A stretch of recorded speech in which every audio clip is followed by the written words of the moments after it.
اس میں آ کے housing society دکان کھول لی ہے، ایک آپ نے ایک اس کی پرچون کی گلی محلے والی، اور پلاٹ بیچنا شروع کر دیں، فائلیں بک رہی ہیں. اب تو بڑے بڑے لوگ، اب تو بڑے بڑے مافیاز آ گئے، جیسے ہم کل روڈا کی بات کر رہے تھے. اب تو ماشاء ٹیکسٹائل کے بگ گنز آ گئے ہیں، اس میں آتے ہیں. چھوڑو ٹیکسٹائل ایکسپورٹ کیا کرنی، ادھر مال بناؤ، کیش ہے، اس میں پیسہ ہے، اتنے حد تک. خیر اس میں بعد میں آتا ہوں. وہاں پہ انہوں نے جو بتائی چیزیں ہیں میں وہ آپ کے ساتھ شیئر کروں. ایک ڈیٹا دیا گیا، بریف دیا گیا، بریک اپ دیا گیا کہ یہ بتائیں کیٹیگری، آپ اس کیٹیگری وائز وہ ریکوریز بتائیں کہ ان لوگوں نے پلی بارگین کی ہے یا انہوں نے والنٹریلی انہوں نے ریٹرن کیے ہیں پیسے خود سے.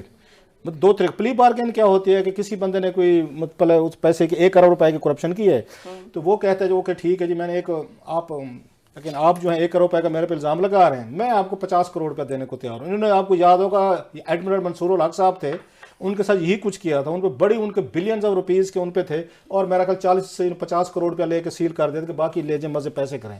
سو ایک وہ ہوتے پلی بارگین کہ جس میں آپ اپنا وہ جرم کو مان رہے ہوتے ہیں، اور پھر اس کے بعد پبلک آفس آپ ہولڈ نہیں کر سکتے، بینکوں سے قرضہ نہیں لے سکتے، کوئی سرکاری اس طرح کی نوکری وغیرہ ہے وہ بھی نہیں کر سکتے، کچھ اس کے ساتھ کنڈیشنلٹیز ہوتی ہیں.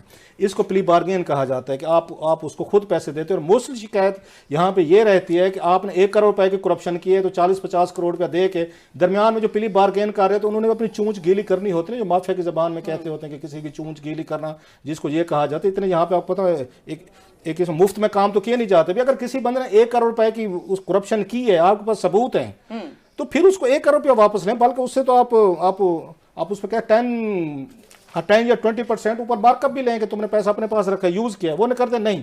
اور اس میں نیب کے اپنے لوگ اس میں انوالو ہوتے ہیں، ملوث ہوتے ہیں، انہوں نے اپنا کٹ لینا ہوتا ہے، یہ لیتے ہوتے ہیں. بہت سارے لوگوں پہ الزامات پہلے بھی لگتے رہے. دوسری ہوتے ہیں والنٹریلی آپ ریٹرن کر دیتے ہیں کہ آپ خود کہتے ہیں جی میرے پہ الزام لگ گیا، میں بڑا شریف آدمی ہوں یا بدماش ہوں، وٹ ایور ہوں، محلے میں میری جناب بدنامی ہو گئی ہے تو مجھے جیل میں ڈال دیا ہے، تو میں خود آپ کو پیسے دینے کو تیار ہوں جناب، یہ پیسے لیں. سو یہ دونوں چیزیں جو ہیں ان میں ڈفرینٹ ہے، والنٹریلی اور پلی بارگین. اب ذرا اس کا ڈیٹا سنیں کہ کس کس نے یہاں پہ پلی بارگینز کی ہیں اور کس کس نے یہاں پہ وہ کیے ہیں انہوں نے، اور اس کا اماؤنٹ کتنی بنتی ہے. اب ذرا یہ سنیے گا. ہم شروع کرتے ہیں جناب اس سے بیوروکریٹ سے. میں سیاستدانوں پہ آخر پہ آؤں گا. وہ یہ کہتے ہیں کہ اب تک بیوروکریٹس جو ہیں، پاکستان کے بیوروکریسی جو ہے، انہوں نے تقریباً کوئی اس میں فگر آ رہے 8.17 بلینز انہوں نے واپس کیا. عامر صاحب انہوں دونوں میں پلی بارگین میں اور اس میں وی آر میں واپس کیا. انہوں نے 8 ارب روپے جو ہیں یہ انہوں نے بزنس مین جی ساری بیوروکریٹس نے واپس کیے ہیں سر. اس کے بعد پاکستانی بزنس مین جو فرشتے بان کے جو آتے ہیں، روتے دھوتے آتے ہیں جناب ہمارے پاس تو کچھ بھی نہیں، اور ہمیں حکومت پاکستان جو ہے نا گیس بھی فری میں دے اور ہمیں بجلی بھی فری میں دے، ہمیں ٹیکس ریفنڈ بھی کرے، اور ہمارے لیے $180 روپے پر بھی لے کے جائے. ان کی سنیں، یہ سب سے زیادہ آگے نکل گئے ہیں سر، سب سے زیادہ آگے.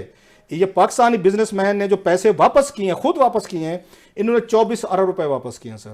بیوروکریٹ نے کیے ہیں 8 ارب، اور پھر بزنس مین جو ہے پاکستان کے انہوں نے کیے ہیں 24 ارب. اچھا اس پہ ادرز ہیں، ادرز میں اس میں کیٹیگری میں انہوں نے اس میں بریک اپ نہیں دیا کہ ادرز میں کون کون لوگ شامل ہیں. عامر صاحب ہیں، میں ہوں، آپ ہیں، کون ہیں. حالانکہ ایک اس کی بڑی سائزبل اماؤنٹ ہے 21 ارب. اب ذرا پھر اس کو رپیٹ کرتا ہوں تاکہ بتانے کے لیے کہ بیوروکریٹ نے یہاں پہ انہوں نے 8 ارب روپے واپس کیے ہیں، بزنس مین جو تھے 24 ارب واپس کیے. ادرز جو ہیں جو شریف لوگ ہیں میرے جیسے ہوں گے شاید 21 ارب روپیہ انہوں نے جناب انہوں نے واپس کیا. سیاستدان، اب سب سے بڑا مین سوال ہے کہ پاکستانی سیاستدان تو کرپٹ ہے، دن رات خبریں تو ان کی چھپتی رہتی ہیں. انہوں نے جناب 47 کروڑ روپے جو پلی بارگین 1 ارب بھی نہیں ہے، 1 ارب بھی نہیں ہے مرزا، ہاف ارب بھی نہیں ہے، ہاف مطلب 1 ارب ہوتا ہے وہ بھی نہیں ہے. انہوں نے سمپلی 47 کروڑ روپیز جو ہیں انہوں نے اب تک ان کو آ کے وہ واپس کیے ہیں.